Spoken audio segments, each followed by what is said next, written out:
So welcome to the next lecture of electricity. तो previous lecture में आपको ये दो क्वेश्चन होमवर्क के लिए स्टार्टिंग में दिए थे। देखिए, first is the draw schematic diagram of a circuit consisting of a battery of 3 cells of 2 volt each, a 5 ohm resistor, an 8 ohm resistor and a 12 ohm resistor and a plug key all connected in series। ठीक है, सबको series में connect करना है। देखो कितने हैं हमारे पास रजिस्टर, 5, 8 और 12 सीरीज में, फर्स्ट, सेकंड, थर्ड। ठीक है, ये 5 हो गया, ये 8 ओम हो गया और ये 12 ओम। देन एक प्लग की बनानी है और 3 सेल्स 2 वोल्ट के,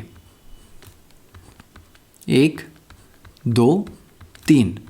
ठीक है, and here is our plug की। तो ये तीनों सेल 2 वोल्ट के हो गए, तो ये बन गया हमारा सर्किट।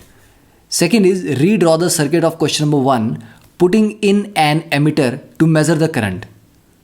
ठीक है, through the resistors and a voltmeter to measure the potential difference across the 12 ohm resistor. तो इसी सर्किट को किस तरह से ड्रॉ करना है कि 12 ओम के अक्रॉस पोटेंशियल डिफरेंस मेजर करना है। ठीक है, तो 12 ओम के अक्रॉस हम एक वोल्ट मीटर लगा देंगे। ठीक है, एंड एमीटर लगाना है, तो एमीटर हम सीरीज में कहीं भी लगा सकते हैं। यहां एमीटर लगा दिया और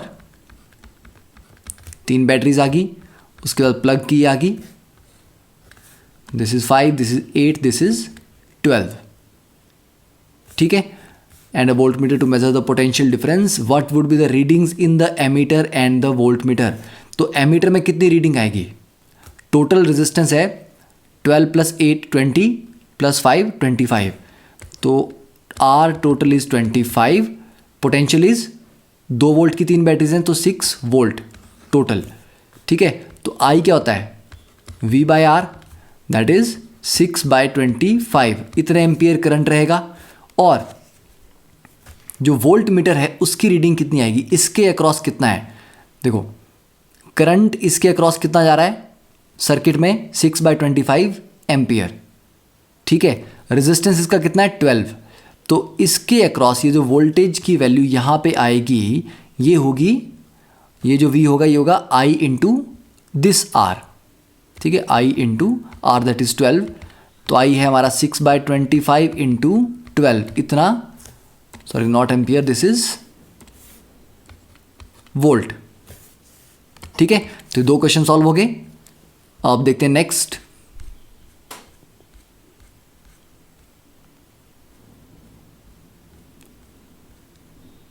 नेक्स्ट आपको ये एक होमवर्क दिया था, a potential difference of 24 volt from a battery is applied to a network of resistors. ठीक है, अब देखो ये 6 ओम का रेजिस्टर है और ये 12 ओम का रेजिस्टर है और ये 8 ओम का रेजिस्टर है। तो 6 और 12 मिला के दोनों पैरेलल में लगे हुए हैं। तो पहले इस सर्किट को सिंप्लीफाई करते हैं। तो सिंप्लीफाई इसको अगर हम करेंगे, 24 वोल्ट की बैटरी और 6 और 12 मिला के कितना हो जाएगा, 12 × 6/12 + 6। ठीक है ना, इन दोनों का मिलके होगा 12 × 6 / 12 + 6। ठीक है, तो कितना आएगा 72/18, दैट इज 4। ठीक है,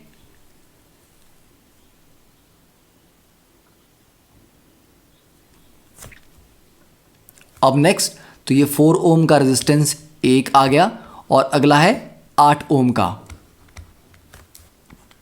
फर्दर सिंप्लीफाई करेंगे, अब 4 ओम और 8 ओम सीरीज में है तो 8 + 4 12। तो 24 वोल्ट की बैटरी, 12 ओम का टोटल रेजिस्टेंस। ठीक है, तो total current in the circuit क्या होगा, V/R, voltage is 24, resistance is 12, that is 2 ampere. तो total current in the circuit आ गया 2 एम्पियर। अब इन्होंने देखो पूछा क्या है, what is the combined resistance of 6 and 12। Combined resistance is 4, तो answer is 4 ohm. What is the current in the 8 Om.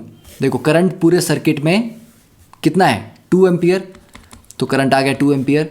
What is the voltage across the parallel network. इसके अक्रॉस वोल्टेज क्या है, मतलब अगर अब यहाँ एक वोल्ट मीटर लगा दो तो कितनी आएगी। ठीक है, तो देखो सी पार्ट सॉल्व करना है। वोल्टेज अक्रॉस पैरेलल नेटवर्क, तो वोल्टेज कितना होता है आई इंटू आर। तो इस पैरेलल नेटवर्क के अक्रॉस मतलब यहाँ से कितना करंट आ रहा था 2 एम्पियर, तो आई तो 2 हो जाएगा। और इस नेटवर्क का टोटल रेजिस्टेंस कितना है 4, तो 8 वोल्ट। मतलब इसके अक्रॉस जो टोटल पोटेंशियल डिफरेंस आ रहा है वो 8 वोल्ट का आ रहा है। और 8 ओम के अक्रॉस कितना आ रहा है, अगर इसके अक्रॉस 8 है 4 के अक्रॉस, तो 8 के अक्रॉस हो जाएगा डबल 16 वोल्ट। 16 + 8 टोटल हो गया 24 वोल्ट। तो 24 वोल्ट कैसे डिवाइड हुआ है, यहाँ से यहाँ तक 16 वोल्ट का ड्रॉप है और यहाँ से यहाँ तक 8 वोल्ट का ड्रॉप है। ठीक है, तो ये हमने निकाल दिया, ये आ गया answer 8 volt. What is the current in the 6 ohm resistor, यहाँ से I1। ठीक है, तो देखो 6 ओम वाले में मान लेते हैं कि जो ऊपर यहाँ ब्रांच में करंट गया दैट इज़ I1, नीचे गया I2। तो जो I1 होगा दैट विल बी V/R1। तो इसके अक्रॉस पोटेंशियल ड्रॉप कितना है 8। ठीक है, इस पैरेलल के क्रॉस 8 वोल्ट का, और R1 6 है। ठीक है, तो 8/6 दैट इज 4/3 एम्पियर। ओके, तो ये क्वेश्चन एक अच्छा क्वेश्चन है क्योंकि इसमें आपको मल्टीपल चीज़ें करने को मिल रही हैं। तो स्टिल आप एक बार फिर से इस सारे सॉल्यूशन को देखो, सोचो एंड देन समझने के बाद note it down in your notebooks.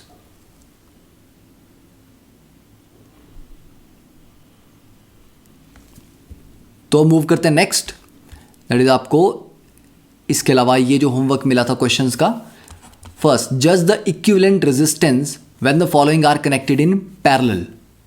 ठीक है, तो देखो फर्स्ट पार्ट 1 ओम और 10⁻⁶ ओम।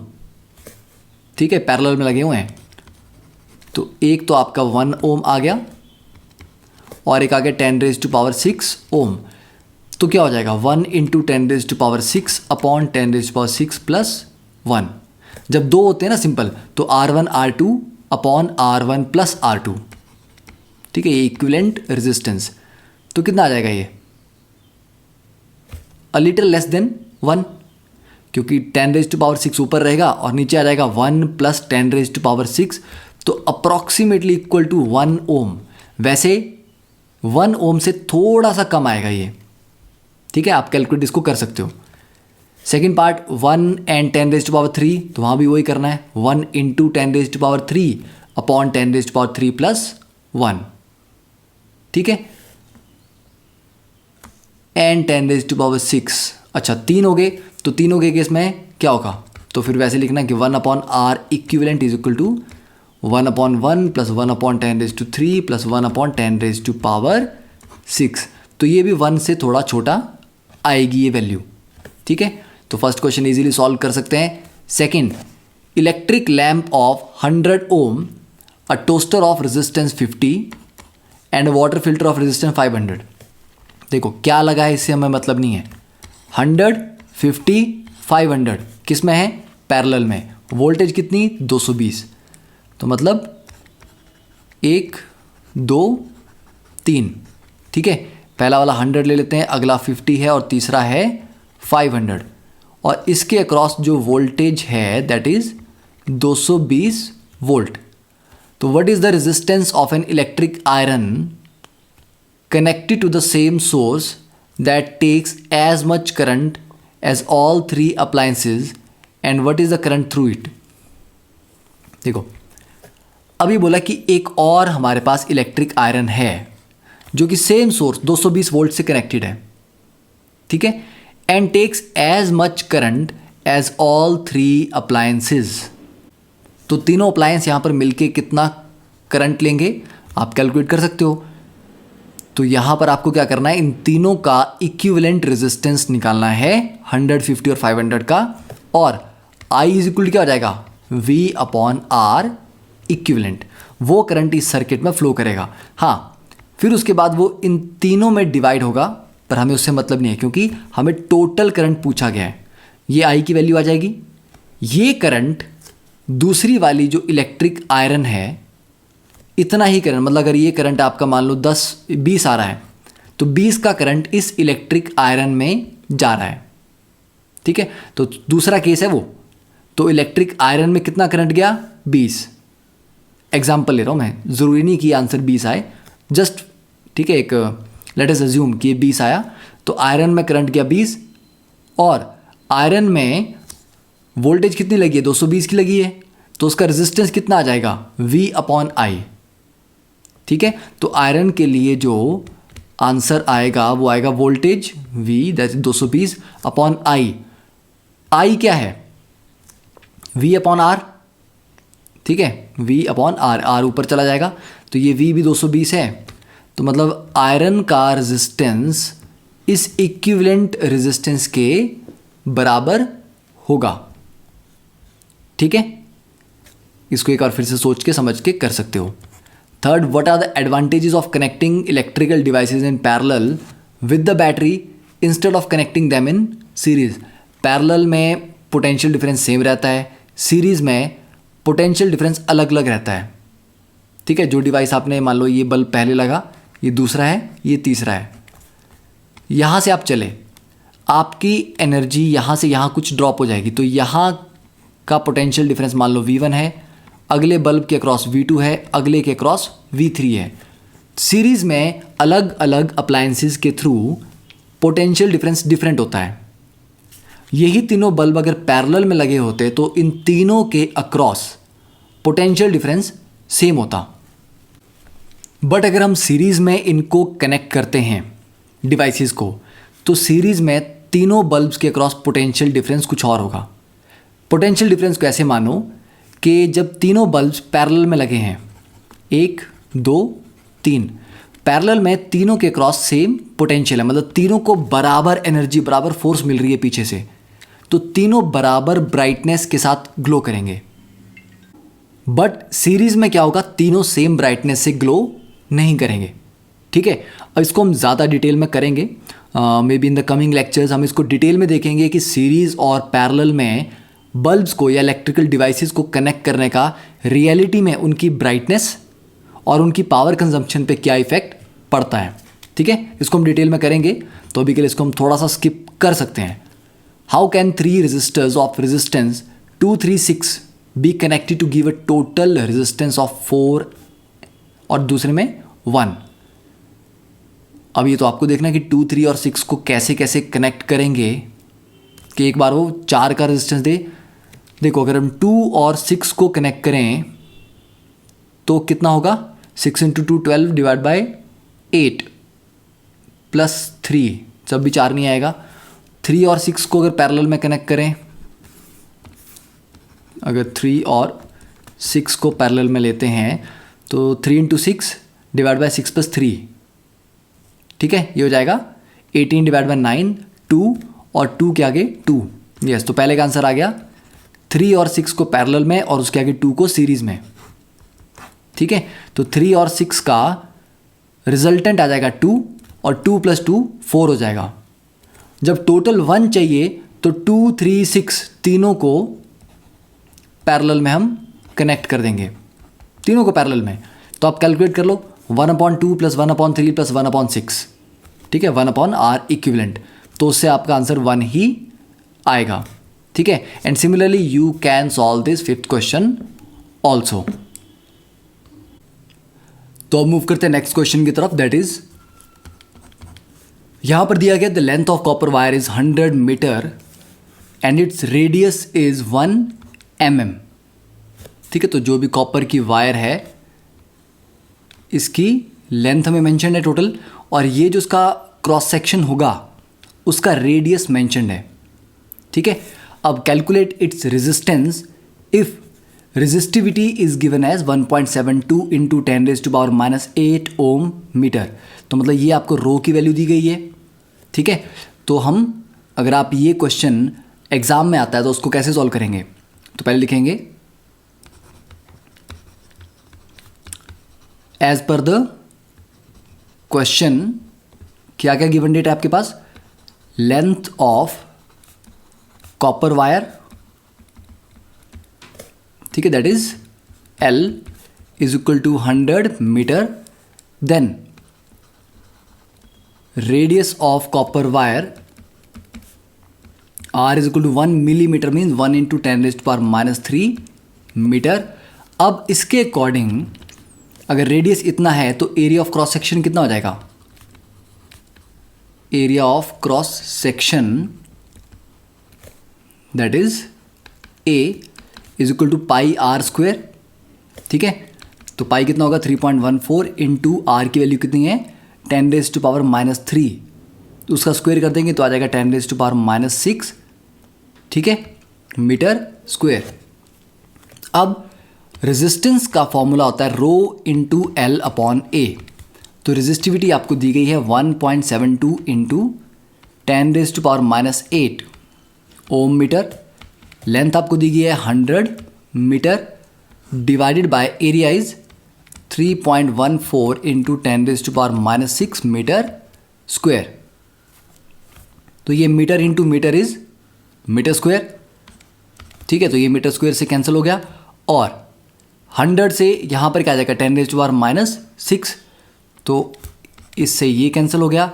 1.72 डिवाइड बाय 3.14 ये आ जाएगा आपके पास 0.55 ओम. ठीक है, तो सिंपल फॉर्मूला अप्लाई करके हमने यहाँ पर रेजिस्टेंस कैलकुलेट कर लिया. Okay, now you can note it down. Then you can also note it down the second question और फिर आप उसको सॉल्व करना भी स्टार्ट कर सकते हैं.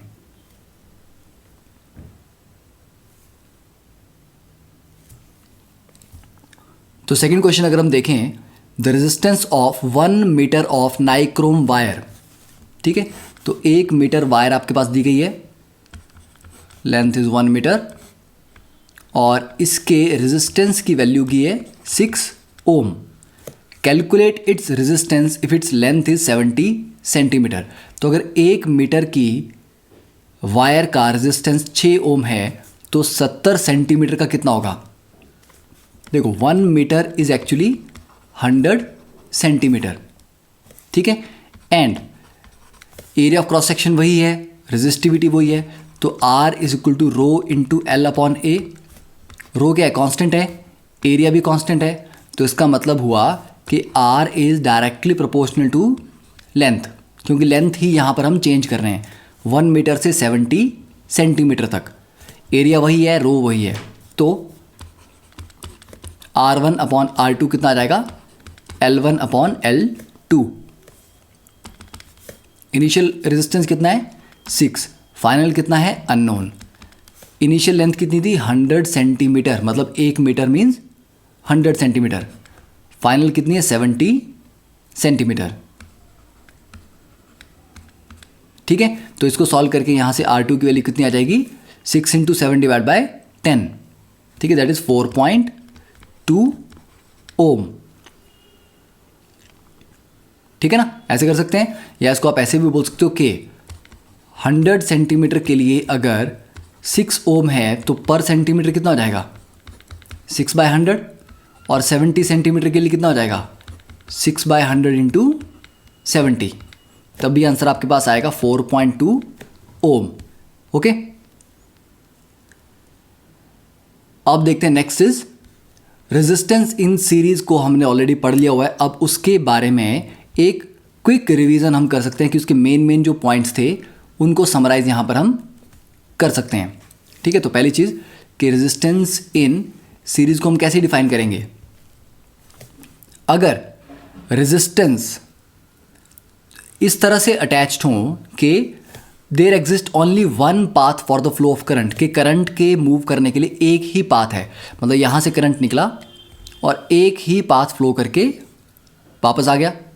ठीक है, तो जब एक ही पाथ होता है करंट के लिए तो जितना करंट R1 से जाएगा वही R2 से जाएगा, वही R3 से जाएगा. तब हम बोलते हैं कि ये रेजिस्टेंस सीरीज में है. ठीक है, तो सीरीज में current through each resistor is equal. ठीक है, अब करंट तो इक्वल हो गया, ये तो हमने लिख दिया. अब सेकेंडली इस R1 के अक्रॉस पोटेंशियल डिफरेंस कितना है? टोटल सेल के अक्रॉस पोटेंशियल डिफरेंस V है, पर R1 के अक्रॉस कितना है, क्योंकि सीरीज में तो पोटेंशियल अलग अलग होते हैं, पैरेलल में सेम होता है ना। R1 के अक्रॉस कितना होगा, मान लेते हैं V1, R2 के अक्रॉस मान लेते हैं V2 और R3 के अक्रॉस V3। ठीक है, तो हम यहां से लिख सकते हैं कि वोल्टेज अक्रॉस R1 क्या होगा, V1 is equal to I, current तो उतना ही है I इंटू R1। ठीक है, फिर वोल्टेज अक्रॉस R2, V2 कितना रहेगा, I into R2। Voltage across R3 यह आ जाएगा V3 is equal to I R3। And जो टोटल वोल्टेज है V, ये किसके बराबर होगा, V1 plus V2 plus V3। ठीक है, और टोटल वोल्टेज V क्या होता है, IR। ठीक है, और R क्या हो गया, R टोटल मतलब R सीरीज। V1 को क्या लिखते हो, IR1 plus IR2 plus IR3। Current यहाँ से दोनों तरफ कैंसिल हो जाएगा और आपका रिजल्टेंट ये भी आ जाएगा कि R series is equal to R1 plus R2 plus R3। तो इसके थ्रू भी हम टोटल रेजिस्टेंस को कैलकुलेट कर सकते हैं, पर ये हमने प्रीवियस लेक्चर में भी कैलकुलेट किया है। तो आपको याद यहाँ पर ये रखना है कि एक एक रेजिस्टेंस के अक्रॉस जो वोल्टेज है या पोटेंशियल ड्रॉप है वो करंट इनटू वो रेजिस्टेंस होता है। तो मतलब तीनों के अक्रॉस पोटेंशियल डिफरेंस कितना होगा, IR के बराबर। ठीक है, तो तीनों के अक्रॉस सेम पोटेंशियल हो भी सकता है और नहीं भी हो सकता। ठीक है, तो इतना क्लियर है। अब बात करते हैं कैरेक्टरिस्टिक्स ऑफ सीरीज सर्किट। ठीक है, आई थिंक आपने नोट कर लिया होगा। तो next is the characteristics of series circuit, के सीरीज में जब भी कोई रेजिस्टेंस लगे होते हैं तो उनमें क्या क्या प्रॉपर्टीज या पॉइंट्स आते हैं। पहला पॉइंट आप लिखते हो सेम करंट। ठीक है, साथ साथ में लिखना है same current is flowing through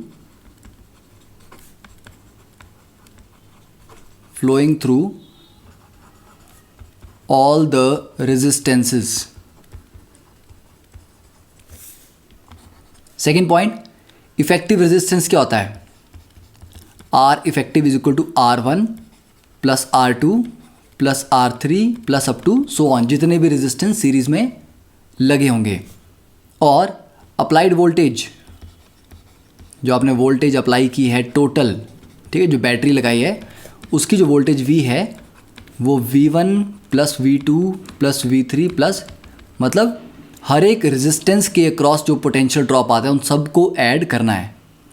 और उसके बाद हम ये बोल सकते हो कि मैक्सिमम पोटेंशियल ड्रॉप इज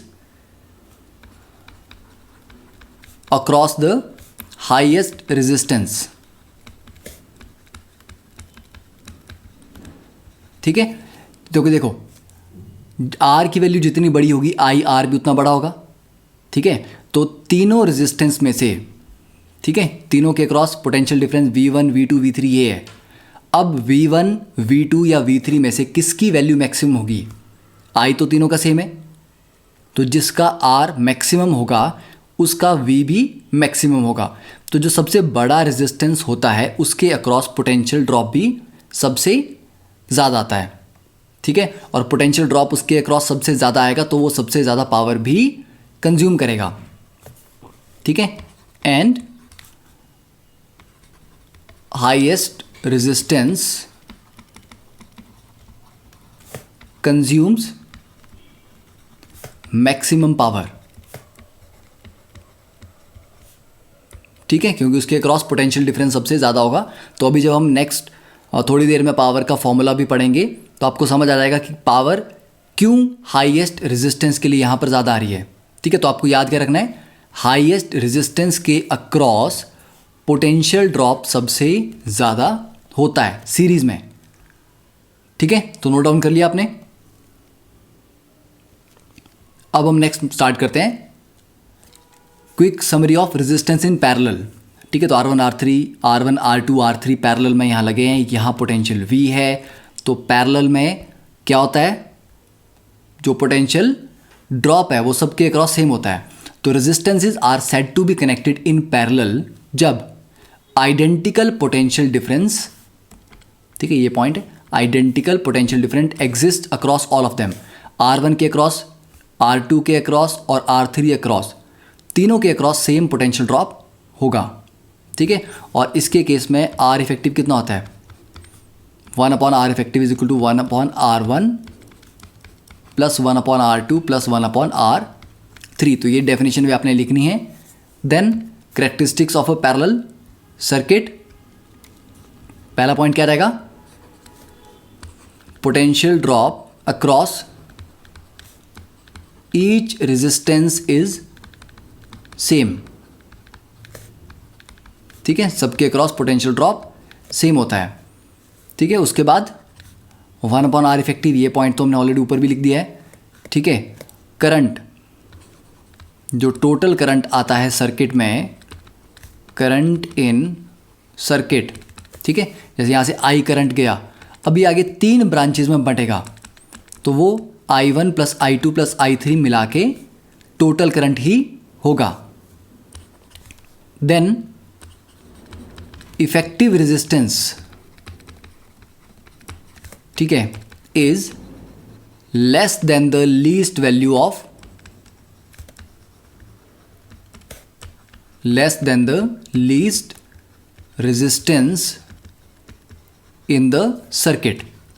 मतलब अगर सर्किट में 3 रेजिस्टेंस लगे हैं, 2, 4 और 6 पैरेलल में, ठीक है, क्या लगे हैं, 2, 4 और 6 लगे हैं पैरेलल में, तो इनका जो इफेक्टिव रेजिस्टेंस होगा वो इन तीनों में से जो सबसे छोटी वैल्यू है उससे भी छोटा होता है। मतलब इफेक्टिव रेजिस्टेंस 2 से भी छोटा आएगा। तो मान लो आपको 4 ऑप्शन दे दी जाती हैं, 4 में से 3 ऑप्शंस 2 से बड़ी हैं और 1 ऑप्शन 2 से छोटी है, तो बिना कुछ सोचे आपको उसको टिक करना है, बिना सॉल्व किए, ठीक है। तो पैरेलल में जब भी, मतलब आप ये भी बोलते हो कि अगर 1 ओम और 1000 ओम का रेजिस्टेंस पैरेलल में अगर लगा दिया तो रिजल्टेंट जो होगा वो 1 ओम से भी छोटा आएगा, ठीक है। तो जो सबसे छोटा रेजिस्टेंस होता है उससे भी छोटा हमारा रिजल्टेंट आता है, ठीक है। इतना क्लियर है। अब हम बात करते हैं finally next topic, that is heating effects of electric current. अब heating effect of electric current की बात करें तो घर में सर्दियों में जो हीटर यूज़ करते हैं उसमें क्या होता है, कॉइल लगी होती है ना, ठीक है। तो कॉइल गर्म हो रही है और उससे रूम धीरे धीरे गर्म हो रहा है, ओके। तो यहाँ पर जो इलेक्ट्रिकल एनर्जी आ रही है उसको हम हीट एनर्जी में कन्वर्ट कर रहे हैं, ठीक है।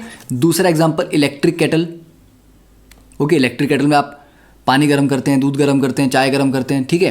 तो इसके बेस में भी एक कॉइल लगी होती है, तो उस कॉइल में जो करंट जा रहा है वो इलेक्ट्रिकल एनर्जी को हीट एनर्जी में कन्वर्ट कर रहे हैं, ठीक है। Then third is the iron, iron के बेस में भी एक कॉइल लगी होती है। तो इन तीनों केसेस में, ये बहुत जनरल केसेस हैं, इन तीनों में electrical energy is converted into heat energy. तो हम ये बोलते हैं कि in domestic appliances such as heater, electric kettles and iron, the elements are made from nichrome wire, ठीक है। ये याद रखना है कि एलिमेंट्स जनरली नाइक्रोम वायर के होते हैं। It's an alloy, okay. तो किसका अलॉय है, किन 2 मेटल्स का अलॉय होता है, this is nickel and chromium, nickel and chromium which does not oxidise. तो ये हाई टेम्परेचर पे भी ऑक्सीडाइज नहीं होता, मतलब ब्रिटल नहीं हो जाता, ठीक है। कई बार क्या होती है, बहुत कुछ चीज़ें होती हैं ना, उनका बहुत हाई टेम्परेचर पे गर्म कर दो वो ब्रिटल हो जाती हैं और टूट जाती हैं। तो ये एक ऐसा अलॉय है, ये बहुत हाई टेम्परेचर पे भी ऑक्सीडाइज होके ब्रिटल नहीं होगा, इसलिए काफ़ी लंबा चलता है, ठीक है। तो जो आप बोलते हैं ना कि देसी एलिमेंट नहीं लगाना है, महंगा लगाना है, ब्रांडेड लगाना है, तो यही डिफरेंस होता है कि जो देसी एलिमेंट होगा वो काफ़ी दिनों में आप जब यूज़ करेंगे, बार बार गर्म होता होता वो ब्रिटल हो जाता है और टूट जाता है। पर जो अच्छी क्वालिटी का एलिमेंट है नाइक्रोम वायर का, वो बहुत ज़्यादा टाइम तक चलता है, ओके। तो ये 2 पॉइंट्स इसमें आप याद रख सकते हैं। तो ये तो हो गया कि एप्लीकेशन की कहाँ कहाँ हम हीटिंग इफेक्ट देखते हैं। तो मतलब किसी भी वायर में अगर करंट जा रहा है, ठीक है, किसी भी वायर में करंट जा रहा है तो उसमें इलेक्ट्रिकल एनर्जी जा रही है। अब वो इलेक्ट्रिकल एनर्जी हमेशा हीट में कन्वर्ट होती है क्या? देखो, हीटर में तो हमारा पर्पज़ ही वो है कि इलेक्ट्रिकल को कन्वर्ट करना है हीट में। तो हीटर में वही एलिमेंट लगाया जाता है जिसका रेजिस्टेंस ज़्यादा हो। जितना ज़्यादा वो रेजिस्ट करेगा उतनी हीट जनरेट होगी। पर नॉर्मल मोबाइल यूज़ करते हो, ठीक है, तो मोबाइल अगर हम काफ़ी लॉन्ग ड्यूरेशन के लिए यूज़ करें, बहुत देर तक अगर आप बात कर रहे हैं मोबाइल पे, तो आपको पता लगता है ना, कान एकदम गर्म हो जाता है। तो ज़्यादा देर तक कोई भी इलेक्ट्रिकल अप्लायंस चलाएं तो वो हीट अप होता है। मतलब कुछ पार्ट ऑफ इलेक्ट्रिकल एनर्जी जो है वो किस में कन्वर्ट हो रहा है? हीट एनर्जी में, कुछ पार्ट, ठीक है। चाहे आप फ़ैन चलाते हैं बहुत देर तक, तो आप फ़ैन का अगर बेस को टच करें या जहाँ उसके अंदर मोटर है उसको टच करेंगे तो वो गर्म होगा। मोबाइल बहुत देर तक यूज़ करते हैं तो वो भी गर्म हो जाता है। तो कोई भी इलेक्ट्रिकल अप्लायंस जहाँ है वो 100% इलेक्ट्रिकल एनर्जी को यूज़ नहीं करता। कुछ part of energy is wasted as heat, ठीक है। तो इतना बात तो सबको क्लियर है। अब हम बात करते हैं कि इलेक्ट्रिक एनर्जी होती क्या है रियलिटी में। अगर इसको हम डिफाइन ही करना हो तो क्या होती है, ठीक है। तो आप साथ साथ में लिखेंगे, it is the energy spent, it is the energy spent in moving an electric charge, moving an electric charge through a conductor, through a conductor, ठीक है। कि किसी भी कंडक्टर, मतलब कोई भी वायर है, वायर के थ्रू चार्ज को मूव कराना है, तो उसमें जो वर्क डन होता है, जो एनर्जी आपकी लगती है, उसी को एनर्जी बोलते हैं, इलेक्ट्रिकल एनर्जी बोलते हैं। और एनर्जी और वर्क एक ही बात है। तो जितना आपने वर्क किया चार्ज को वायर में ए पॉइंट से बी पॉइंट पे ले जाने के लिए, वो वर्क ही एनर्जी है। अब क्या हमें उस वर्क का फॉर्मूला आता है? या अगर हम बात करें किसी भी सर्किट में, ये एनर्जी देता कौन है? ये एनर्जी प्रोवाइड करता है सेल या बैटरी, ठीक है। तो हम ये भी लिख देंगे यहाँ पे कि this energy is provided by a cell, provided by a cell। Cell में क्या होता है? केमिकल रिएक्शन हो रहा होता है अंदर।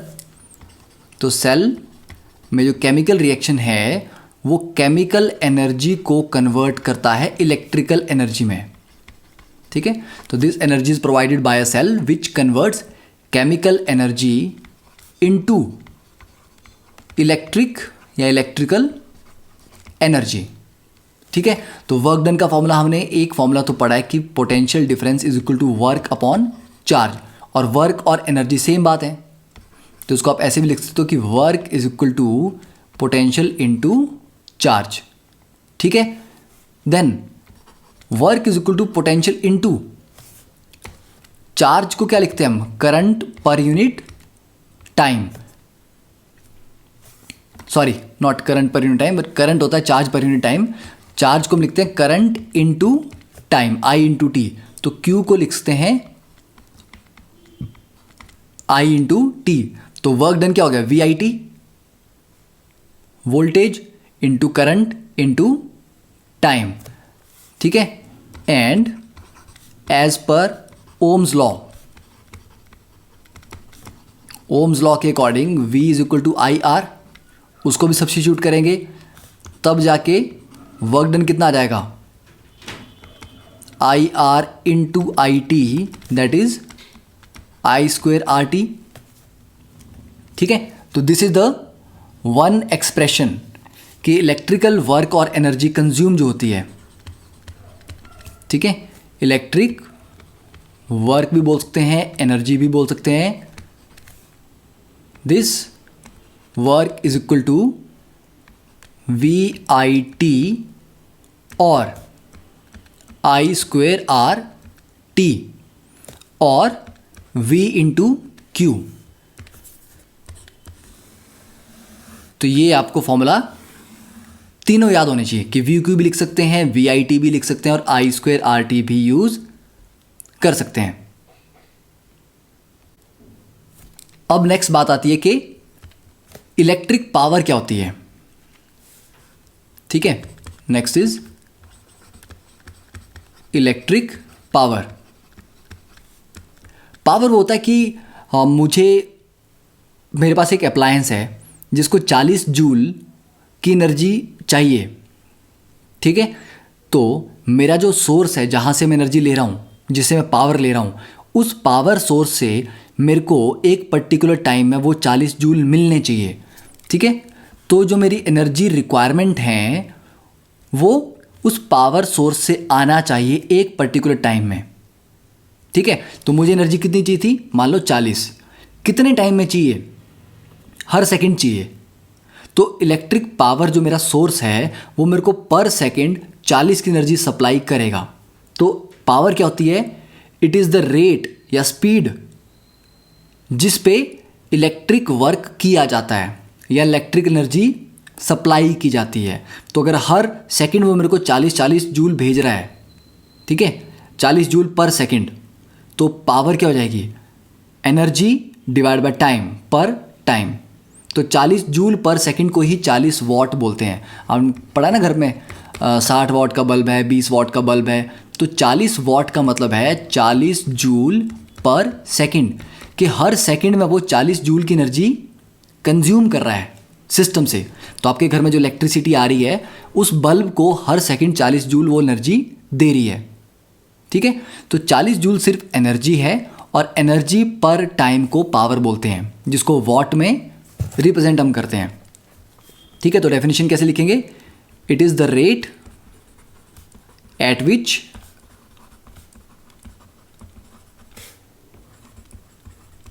इलेक्ट्रिक वर्क इज डन और इलेक्ट्रिक एनर्जी इज सप्लाइड। तो किस स्पीड से आप इलेक्ट्रिक वर्क कर रहे हो या इलेक्ट्रिक एनर्जी सप्लाई कर रहे हो, ठीक है। और क्या लिख सकते हैं इसको ये भी बोलते हो कि अमाउंट ऑफ इलेक्ट्रिक एनर्जी,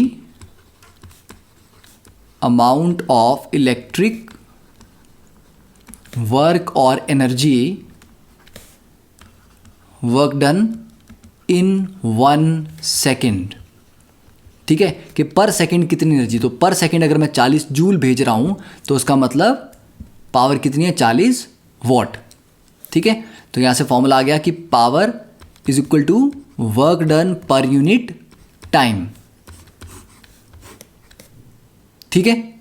फिर इसके एसआई यूनिट्स क्या होते हैं, वॉट, ठीक है, जिसको हम कैपिटल डब्ल्यू से डिनोट करते हैं। तो कैपिटल डब्ल्यू को यहां पर वर्क से कंफ्यूज मत करना, ठीक है। तो 1 watt is equal to basically 1 joule per second. तो पर सेकंड 1 जूल, तो 50 वॉट का बल्ब 1 सेकंड में 50 जूल एनर्जी कंज्यूम करता है, ठीक है। फिर आता है 1 किलो वॉट, किलो मीन्स 10⁻³ मतलब 1000 वॉट। फिर आता है 1 मेगावाट, मेगा मीन्स 10⁻6, तो 10⁻6 वॉट, ठीक है। और 1 किलोवाट आपका 1.34 हॉर्स पावर भी होता है, HP, ठीक है। यहाँ पे भी लिख सकते हो कि 1 horsepower is equal to 746 watt, ठीक है। 1 हॉर्स पावर कितना होता है, 746 वॉट के बराबर होता है। अब यहां से इसको थोड़ा सा और जनरलाइज कर सकते हैं, power is equal to work per unit time, ठीक है। वर्क को मैं क्या लिखता था, पोटेंशियल इनटू चार्ज, VQ/T, और Q पर यूनिट टाइम, चार्ज पर यूनिट टाइम क्या होता है, करंट, तो उसको V/I भी लिख सकते हैं, ठीक है। तो यहां पर हम पावर को V/I भी मेंशन कर सकते हैं। एक फॉर्मूला तो ये हो गया। सेकंड, इसके बाद आप ये भी बोल सकते हो कि वर्क क्या होता है, VIT भी होता है, ठीक है। तो power is equal to work upon time, work को हमने लिख दिया VIT/टाइम, टाइम कैंसिल, यहां से भी VI आ गया, ठीक है। तो दोनों चीज़ों से ये डिराइव कर सकते हैं। और कोई मेथड है, वर्क को और क्या लिखा था हमने, I²RT, यस। तो तो power is equal to work upon time, work को लिख दिया हमने I square R T upon time, time time cancel, तो power is equal to I square R, ठीक है। और and V is equal to I R, ये Ohm's law है, इसलिए I को क्या लिख सकते हैं V बाय आर, तो इसको यहां सब्स्टिट्यूट करेंगे तो I की जगह क्या आ जाएगा V अपॉन आर का स्क्वेयर इंटू आर, ठीक है। तो ये कितना बचेगा, तो ये बनेगा V square divided by R, okay. तो अब अगर सारे फॉर्मूलाज को समराइज करें एक बार में, तो बताओ पावर को क्या क्या लिखेंगे, power is equal to work upon time is equal to V I is equal to I square R is equal to V square upon R, ठीक है। तो ये सारे फॉर्मूलाज हम पावर के लिए लिख सकते हैं। अब यहां पर हम एक एग्जाम्पल देखते हैं, ठीक है, कि ये जो अब तक हमने पढ़ा है इसको कैसे यूज करना है, ठीक है। The question is an electric iron consumes energy at a rate of 840 what when heating is at the maximum rate and 360 watt when the heating is at the minimum. The voltage is 220 volt. What are the current and resistance in each case? मतलब जब iron बिल्कुल गर्म है, ठीक है, जब heating maximum पे है तब वो 840 वॉट की पावर कंज्यूम कर रही है, जब हीटिंग अपने मिनिमम पे है तब वो 360 वॉट कंज्यूम कर रहा है, ठीक है, एट द रेट। देखो अब यहाँ पर पूछा है कि करंट और रेजिस्टेंस दोनों केस में क्या क्या होंगे। तो पहली बात तो ये है कि मुझे ये समझाओ 840 वॉट का मतलब क्या होता है। 840 वॉट मीन्स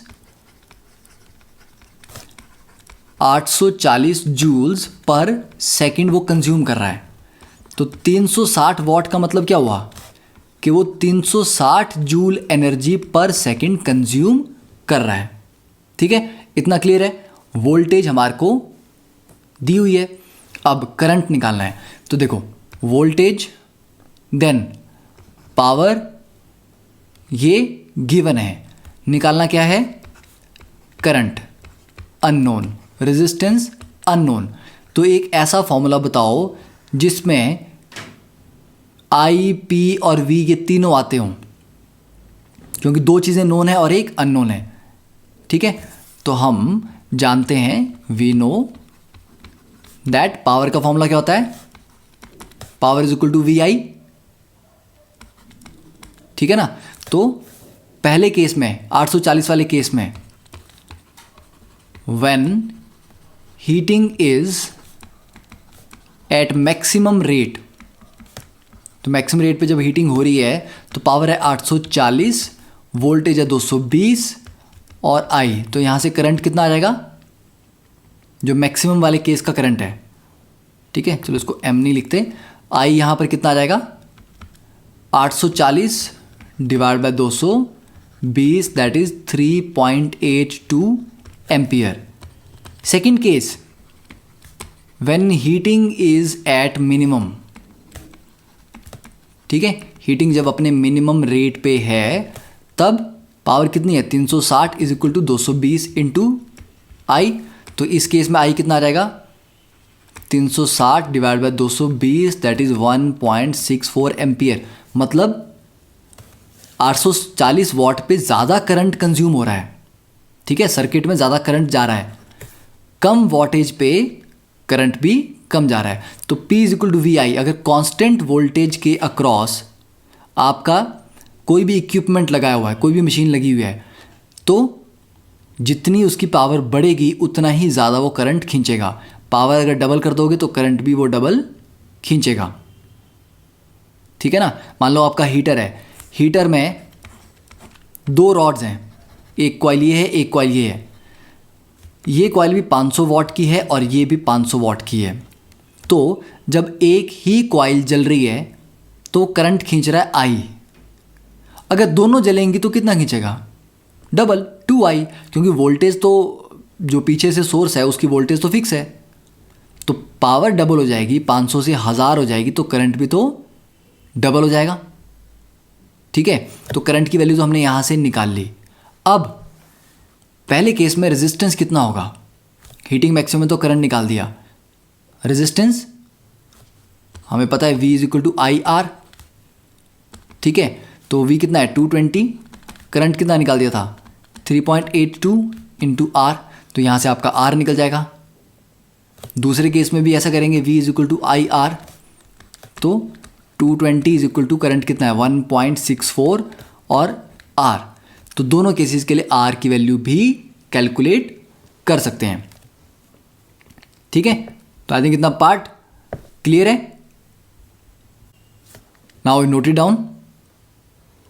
अब देखते हैं next question 12.11, 100 joule of heat are produced.